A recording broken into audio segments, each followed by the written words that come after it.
aming mga panauhin, halina't magsalo tayo sa isang gabi ng kasal ng aking anak na si Juanito at ang pinakamagandang si Pauleta Gomez.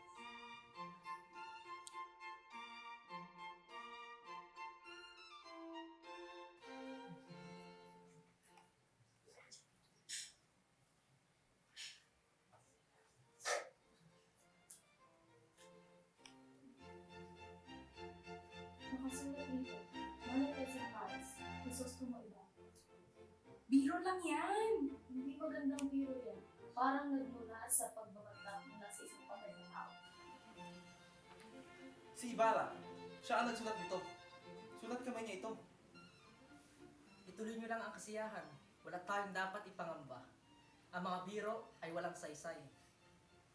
Hindi kaya gusto niya tayong patayin?